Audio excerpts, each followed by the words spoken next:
Hello, I'm Rythian, and this is a little bit of a post-game analysis for Final Fantasy X.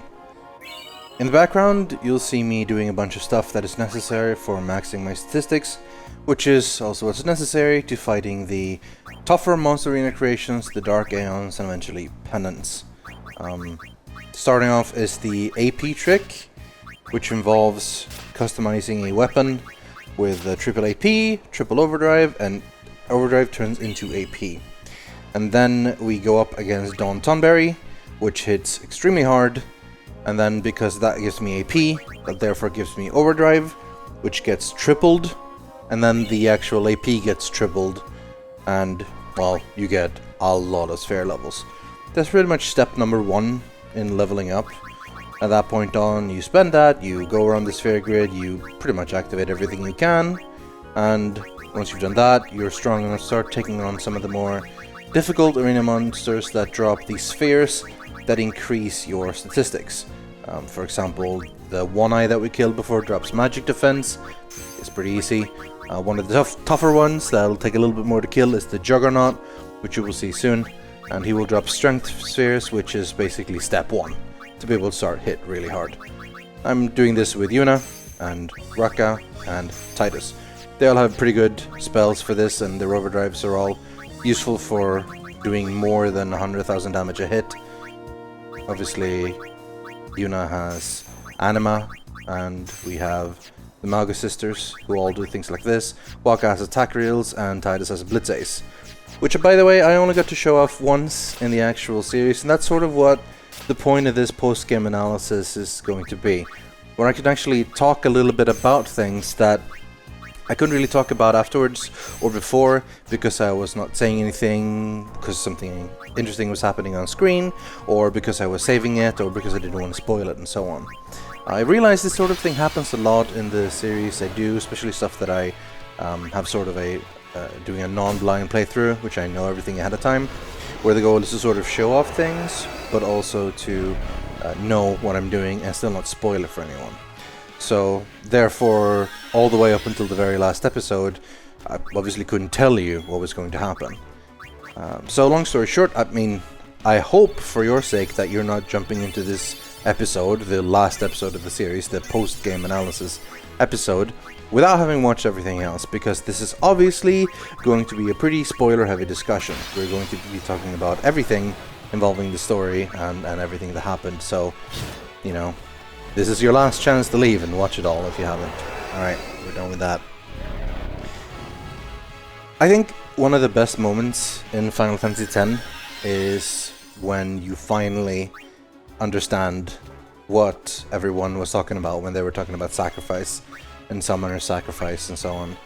When you found out that the only way that a summoner could beat Sin was to give up their own life. And then the compound reveal of that not only did she have to give up herself, she had to give up one of her guardians to become the Fine Leon. And then the Fine Leon became the new Sin. I can't help but feel like if most of that was known ahead of time, the spiral wouldn't have continued, you know?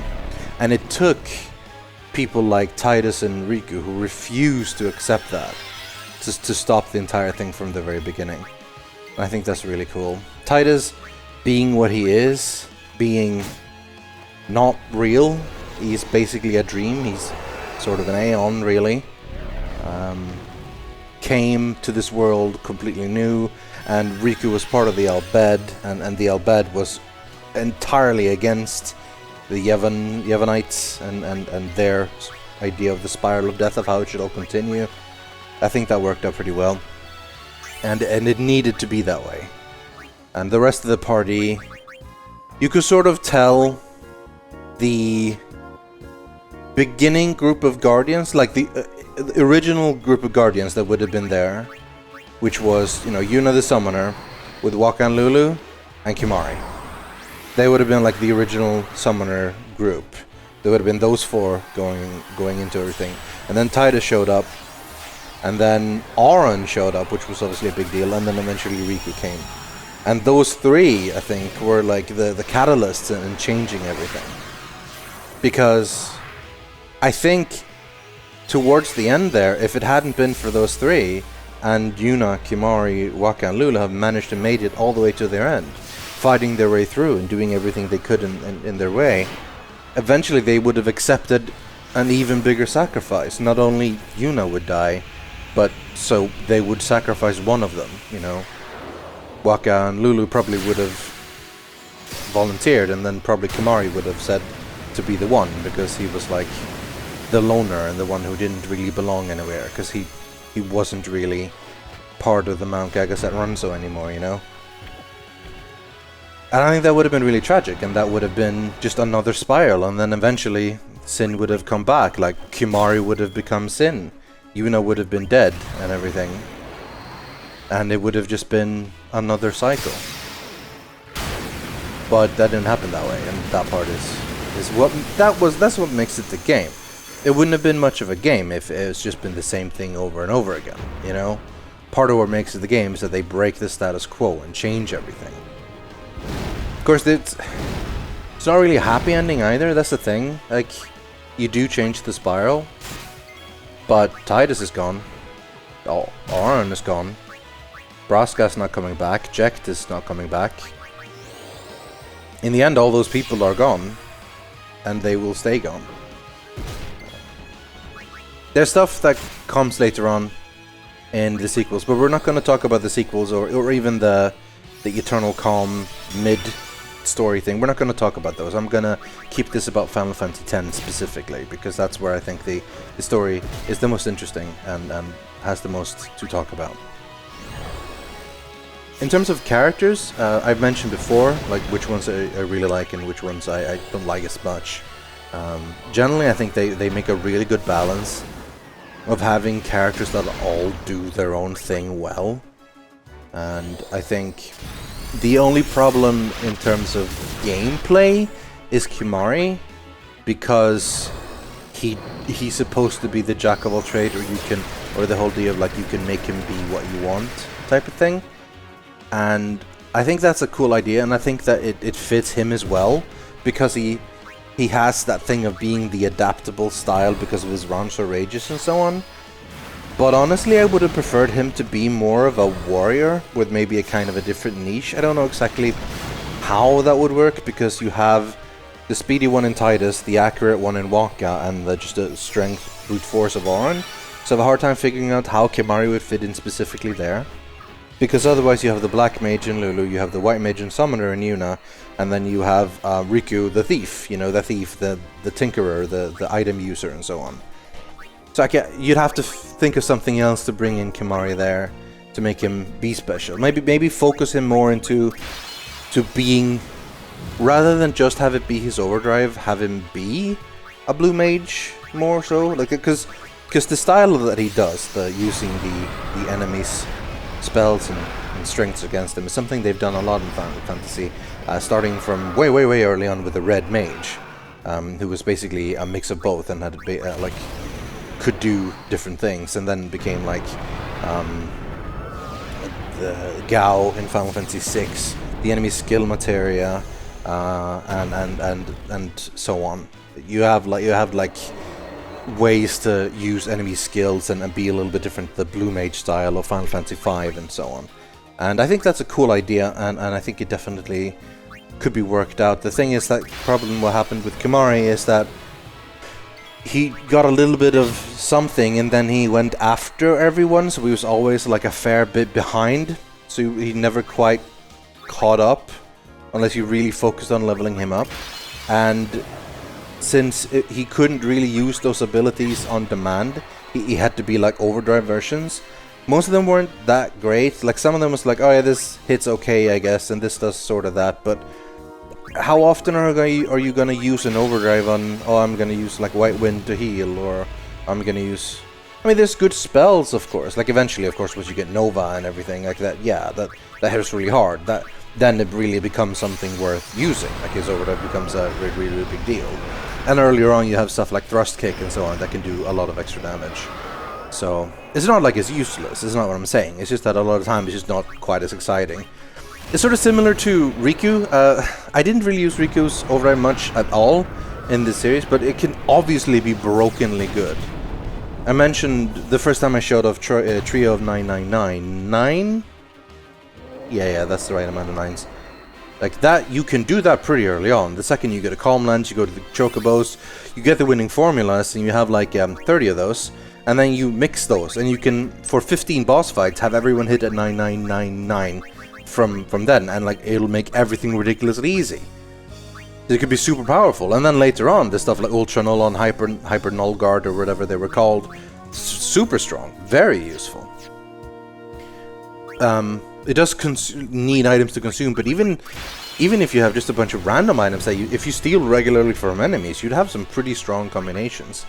Just didn't use it much because it's just the way I play. I kind of go straight forward for the physical heavy hitters. I send in everyone to do like a little bit, and then I have Waka take out the flyer, Tidus take out the speedy one, and Auron hit hard on everything else, and you know, you have Lulu take out anything that requires magic, pretty much. But even then, and that's another problem, Lulu starts getting outpaced by even Yuna, just because Yuna's magic stat races quicker than her, so the second Yuna managed to pick up a couple of black magic spells, or holy, she's king, you know. But in the end, the thing about the Sphere God Ride is in the end you can make everyone be what you want. Like right now in my game, Yuna is way stronger than Auron, physically attack, because I've spent time leveling up Yuna, you know, and she has like way higher strength, so she will hit much harder than Auron, which would look silly, because she runs up there and whacks things with a staff, and it's 100,000 overkill, so, you know, that's nice. But gameplay's not really the important part about this. Like, I feel like gameplay is something I have talked a lot about in this series, so this one I want to talk more about the story and the characters post-game and how they sort of grew, and Tidus I think worked really well for that. The weaknesses in Final Fantasy I find often is the awkwardness sometimes, and the silliness in some of the voice acting and some of the things they do. Like every now and then Tidus starts like jogging in place or shadowboxing at nothing, or every time Yuna says yes, she says yes, like breathing in yes in like a quarter of a second and so on. And instead of saying I for Tidus, she says I, and so on. It's a bunch of weird things. It's like you can tell this was like the first Final Fantasy they properly voice acted fully, you know, or not almost fully, because there's just a lot of stuff that isn't quite sorted out yet. Because all the like lip syncing animations and so on were done based on the Japanese audio, and then afterwards the English voice actors had to basically voice to existing lip movements. So a lot of times it doesn't make sense, or they're saying a sentence which is way shorter in Japanese and they have to say it really quickly in English, or vice versa. So there's a lot of weird stuff that goes on like that. I'm fine with it. Like it doesn't ruin anything, but it is like a noticeable flaw, and you can tell the difference between something like this and like some of the later Final Fantasy 13 ones or something. The difference in budget really they put in terms of like English voice acting and so on. But overall I think the voice actors were all good. I think they all did good voices. Sometimes it's hard to unhear Bender for Waka, but you know, Tidus is good. He's doing James Arnold Taylor is an excellent voice actor. He's done some really good job. He's made he did Obi-Wan in the Clone Wars series, Obi-Wan Kenobi, and that was really good. Yuna, I think, might arguably be the weakest one, but in some ways she also has, most of the time she has a fairly easy role to play. Sometimes when she has something more emotional to say and something more intense, I think she falters a little bit personally, but overall I think it works pretty well. I do really like that scene, like towards the very end, where she finally says like "I love you" to Tidus. I mean that was a good scene. Auron I think is the best, and I think I suspect that a lot of the reason why that can work so well is, and this sounds stupid, but I think it's true, is because normally his mouth is covered by his giant collar, so he doesn't have to worry about lip syncing. I think that could be something, honestly. I think that could be something why he sounds better than some of the others. Overall, though, like, I think it's a pretty good job, and it works pretty well. I'd like to see more of... I think Kimahri's story was very subtle, kept sort of in the background. But the entire idea is that, like, shortly after he was, like, exiled from Mount Gagaset, he ran into Auron, and after Auron came down from Zanarkand, after basically having almost killed by Yunalesca, and, like, taking care of him, and promising to take care of Yuna, and so on. And talking to Braska, and that sort of thing, like, it's his mission. He's supposed to be that, like, sort of stoic loner, and for the most part of the game he is. He doesn't really talk much, but I think he looks really cool. I love the look of his broken horn, honestly. I think it looks really, really unique. I thought he was one of the best looking ones, best looking character designs. Before I ever played the game, I saw him and it's like, oh man, that's super cool. But it's, to me, that the story is Tidus and Auron and Yuna. That's like, because the different paths and futures and the main story that comes together, and then Auron knowing so much from the very beginning. And it works really well, I think, in how Auron gradually reveals more of the things he knows, and sort of lets slip a little bit of information here and there, and then you end up sort of seeing in the end, like, how similar Tidus was to Auron, and of course how similar Tidus was to Jecht. And you have the whole, you know, the previous generation, the legacy, and then this time he wants to sort of improve and all that. So it's interesting. Jecht as a villain is so interesting because you start out hating him because he's an asshole, and he mostly is an asshole. I think he would admit that himself. And then eventually you see that there's more to the relationship, and then you wonder what the hell is going on, and then in the end it's like, okay, so what is sin? Like, how, if it's not Yevon, if Yevon is just this sort of parasitic little bug creature that just endlessly summons, if he's not the malice inherent in sin, is the Jecht? But then it shouldn't be Jecht, right? Because when they meet him, he's pretty kind and everything. He does say that, like, he can almost not hear the hymn anymore, and sometimes it seems like he has more control of it than others. Because sometimes sin leaves them alone, sometimes sin attacks, and yeah, there's stuff like that, I think, that would be interesting to find out exactly more, but the process of becoming sin, I guess, does screw with your head a little bit, I imagine, with just how that works. I wonder, though, if the last bit of the game was as effective as it should have been, because a lot of people have complained about it because it is so simple. You just sit there and you can't die. Like, the only way to lose is to, like, mass petrify yourself somehow. You reflect the enemy and cast, you know, petrify, and then you petrify yourself, and then you can die. But that's literally it. Otherwise you have, like, endless auto life, and you just have to sit there and kill your own Aeons. It's like I said at the time, it's like more of an extended cinematic than anything. And I think it does work a little bit. I really think that you should have automatically gotten to see the sensor messages for the tooltip of attacking the Aeons, though. Because I think that's an important part that you miss out on if you don't have a sensor weapon equipped. And it's unlikely late game that you bother actually putting a sensor weapon on, because, I mean, you probably have better weapons at that point. I mean, the likelihood is that maybe you're still using Brotherhood from Tidus, but the problem with that is that has Water Strike, and some of the enemies you face might be, you know, strong against water. Sin is weak against water when you fight him early on. That's part of why Tidus is so strong against him, making it really, really hard. I think that's true, at least. I might remember that wrong, but it doesn't matter.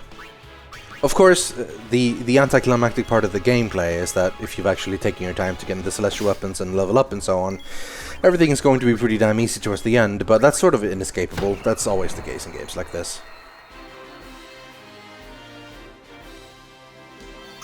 But the circle was broken towards the end. There is no more spiral. So the idea is from now on, like Spira is just new. It's the world of hope, world of everyone can do what they want to do.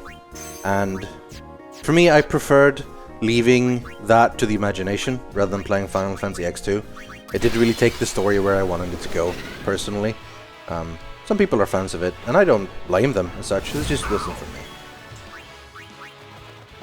Anything else I should talk about? I feel like I've said a lot of what I wanted to say that I didn't really have time for before. I do think it would have been cool if you got to go back to Zanarkand at some point, even though it wasn't the real Zanarkand. If there was a vision or something that could see Titus running around there and see all the differences back in the day. Even though it was a dream version of Zanarkand as it was 10,000 years ago or 1,000 years ago, this would have been interesting. You got a couple of flashbacks when you were running around in Titus's old, apartment and so on, but a little bit more maybe would have been cool. The minor little romance bits about the game, and I don't mean the Yuna Titus romance, because I actually thought that one was done fairly well, if kept sort of low-key for a bit. It wasn't like a major part of the game, but it was clear that they were obviously falling for each other in a way, and then you got the underwater swimming dance song music video, and then the stuff towards the end that was really great. Which is part of why the whole affection system with the other thing, you might notice still towards the end now, Lulu is the one tossing me my blitzball, and I got a couple of extra scenes with her. It feels weird. It's kind of cool that it exists, I guess, but it's also weird that when the story clearly sets up Titus and Yuna to be the coupling, Not that it matters in the end, I suppose, because Titus has to leave. He's going to shimmer away. I think to me, just from beginning to end, what makes this such a good Final Fantasy is that there are no glaring weaknesses. It sort of has strengths in every area. It's got good characters, it's got good story, it's got great gameplay, it's got an interesting system of separating the characters to be who they are and having their other strengths and weaknesses.